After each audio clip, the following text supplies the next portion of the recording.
Hello, hello. This is Aubrey Bursch with Easy School Marketing. We are going to talk about one of my favorite things, and that's surveys, okay? And these are some common survey mistakes that I see schools make that I think are easy to correct, and I want you to try correcting them if you're not doing them already in your school.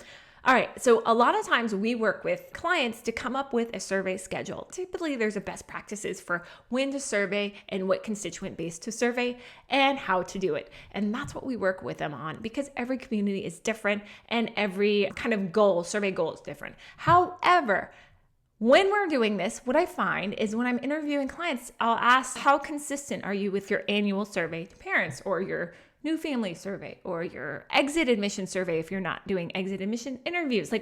How consistent are you? And 9 times out of 10, they're really not consistent. Either like some years they'll do it, some years they won't, some years they just forget. And especially if you're in a small school, that's the reality of life, right? Sometimes you forget. But I would definitely encourage you that consistency is key with surveys. Why? 1, it trains your parents to know it's coming, right? Number 2, why is consistency key? Because then you can track the data. Okay, if you're not consistent, it's really difficult to track the data. Okay, so the next common survey mistake I see is not doing anonymous surveys. You need to do anonymous surveys. The amount of heads of school who are worried about the feedback they get from anonymous surveys is huge. But I would encourage you, it's okay if you get negative feedback on your survey, but not allowing people to be able to voice their opinions, good, bad, ugly, all the whole 9 yards.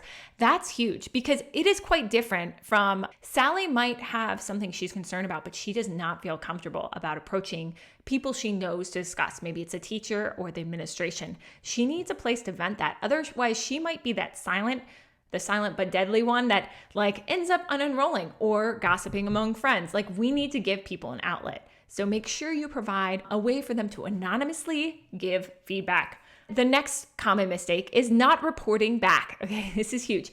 Surveying and asking for feedback, it's a partnership. You're asking parents to give their information and share their experiences. In return, your job is, once you've collected the survey data and talked with administration about, okay, what are the themes we're seeing here? What can we do about some of these things? And then it's reporting back. For example, if you did an end of year survey, so over the summer sometime, you might say, thank you all so much for your feedback. Because of your feedback, we're excited to announce the following things. And 1, 2, 3, maybe it's we changed our lunch service, or we're excited to bring back more community events because we understand the virtual events weren't as popular. Okay, just anything, because that makes parents want to continue to give feedback. It's our job to report back, right? Okay, number 4 is when you're doing an annual survey or any survey, it's not asking marketing questions.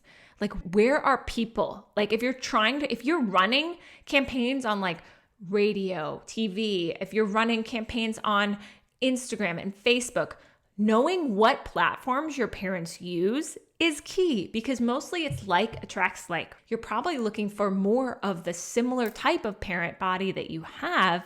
So therefore using them and collecting marketing data on them is very important. Plus, if you're sitting there holding 5 different social media platforms down, and yet your parents, when they report back in the survey, really only care about 2 of them, why would you waste your time, right? So this is key. I hope you enjoyed these survey mistakes, or maybe enjoyed is not the right word, but I hope you find them helpful as you move forward. I'm always here listening. Email me at aubrey@easyschoolmarketing.com. Thanks.